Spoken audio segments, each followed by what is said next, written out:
Good morning, everyone. I'm just trying to test out something here, see how we go. Okay, we've got that going.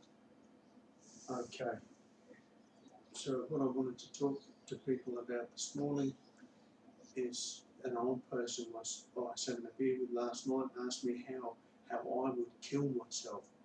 And I found this concerning because I don't think that I could kill myself. And he said to me, specifically says to me, if I had to kill myself, how would I do it? And the conversation went on with another person as well, and I just thought it's just a stupid question for me to try and answer because I don't have to kill myself. Um, I'm wondering how they would kill themselves, and they didn't answer. Was like specifically insinuating that I had to kill myself, and I found that was a bit disturbing to think that people would want to kill themselves to overcome any of the problems in their life. And I think that anybody who's thinking that if they want to overcome a problem in their life, they really need to seek righteousness, and that is to become repentant and give up your addictions. A lot of the time that's what forces people, or that's what makes people kill themselves, is because they're an alcoholic or they're a drug addict, or they get themselves into some kind of legal problem because of sin or because of crime, whatever way you want to put it, and they can't face the consequences of their actions. Yeah, so I wanted to talk about other things concerning religion too. I've been thinking, I think about religion quite a bit, and I follow it a lot in Facebook. And anybody who knows or sees me on Facebook or anything like that, they'll know that I'm interested in religion, and particularly the religiosity and the philosophy. And I think that by personifying our problems, and I went into that the other day, yesterday when I spoke about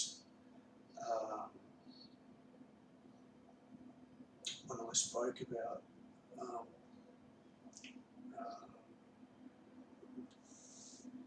uh, people with a drug problem and how it's easy to sort of disassociate yourself with these drug addicted people, or people who are still using drugs or smoking or whatever.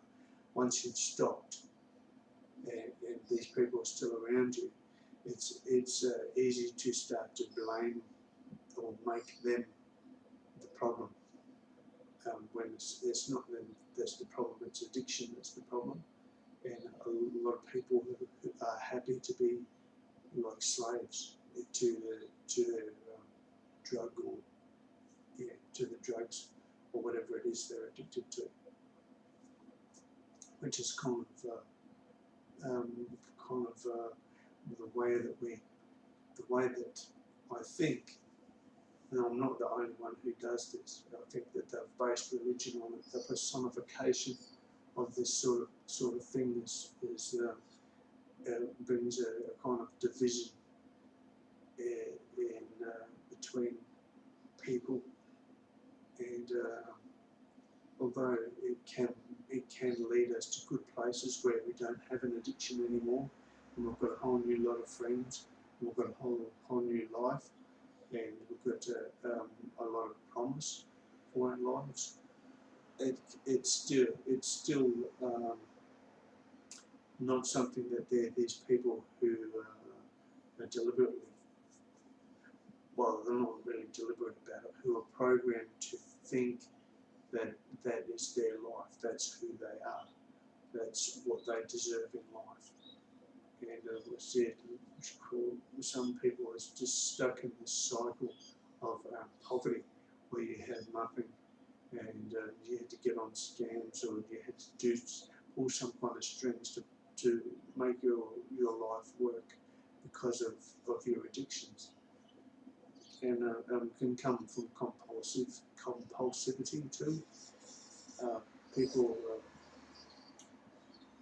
I'm compulsive, but the thing about it is, I guess, is that being compulsive is to know when to stop. Like I think, oh, I feel like chocolate, and you have one, two, three, before you know it, you've eaten all of them. When you have one beer or two beers, and before you know it, you're stuck there drinking all of them until you pass out or you go to sleep or whatever.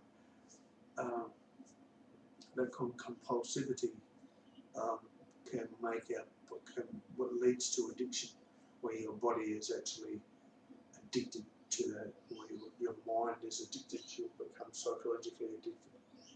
And minds also do this thing with personification, personifying things or making people the problems.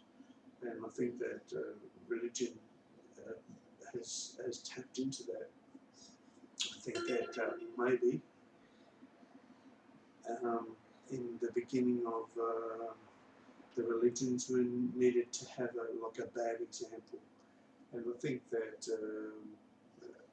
a lot of the sermons, what we go to, or what I've been to, is focusing on love and how to be a better parent, and how to guide people better, how to help people, and especially trying to help us in our just as a congregation to be able to overcome the problems we face with the struggles we face in life.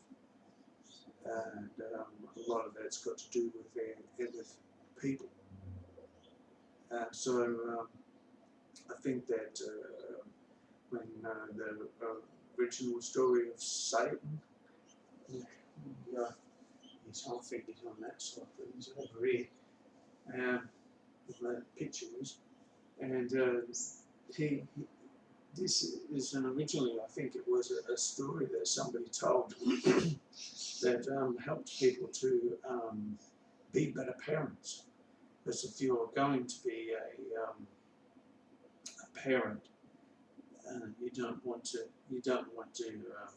make your kid conceited. You don't want to read that Satan is a fallen angel, and he was one of God's angels, and he made him think he was better looking than everybody else, made him think that he gave him a position above the other angels, and he made him feel like he was special and somebody a lot who was chosen. And with this mentality, Satan became destructive and thought he was better than everybody else. And he's being personified. But this mentality that we can get from bullshit. That's basically what it is. People bullshit us into a position where we become destructive to ourselves. And I think that's what the first recording of how to be a better person, which is pretty much what the religion is all about, is how to be a better person, and take into account the needs and feelings of other people, and also to protect yourself from being manipulated by people who might not even know that they're destructive, or they're trying to, being destructive towards the direction that you've chosen for your life. So, but you can get a little bit technical and splitting hairs, but you want to say that religion was right or wrong. But in my experience, it's been great. It's helped my life enormously. But I don't go to church anymore. I mean, I don't really feel like I fit in at church. I don't really think that they really want me there anyway. but still, it wouldn't make me turn my back on Jesus, who could be a prisoner of some kind of magic, what Jews turned over to Christianity, or that Jesus took from the Jews, or the Jews took it from Egyptians, and Jesus took it from the Jews, and it just sort of become a segregated this kind of magic for the image of heaven, the moon, the stars, the sun, all this sort of thing that it's rooted in destruction of another person's life. And that's pretty much what a lot of people would like to do, rather than put somebody in a position where they're accountable and repentant, where they can be accountable and repentant. They would rather just kill them off, ask them how they're going to kill themselves. But you can't blame people for trying to take the easy way out. I mean, the majority of people is lazy. They don't want to repent, or they don't want they don't want to see ways past the problems they face that include them making a sacrifice of a compulsive behaviour or some kind of addiction. They don't see that sacrificing that part of their life can lead them to a position where they're able to enjoy their life in different ways. So being lazy is something that I think all of us is guilty of at some point. But how long we are lazy for is a matter of your own choices and your personality traits or whatever. Yeah, I thought that was interesting about what I was saying about Satan being a lesson, what the elders in the early times of about parenting, and the personification of God. So you can sort of like win his favour, and he can you can be one of his chosen ones, like Satan, I suppose, if you wanted to sort of look at it that way. There's a lot of things that come through to me about religion that's like a contradiction, and it's destructive to the unification of people, because you've got the different segregations. This one's the different religions, and they want to have some kind of a war, where because these people don't want to share with those people. And you can understand why. I mean, if there's a shortage, why would you want to share? It's like we've got barely enough for ourselves. So, but in reality, we really shouldn't be short these days. If we're all willing to put in and do something, we shouldn't be short of anything. But yeah, more of us is just too lazy to do anything. Because it's not worth it. Money's not worth it. I've had to work for 99 cents an hour. It was one of the wages I worked for, and it was only not that long ago. It was 2009, I think I started with a run.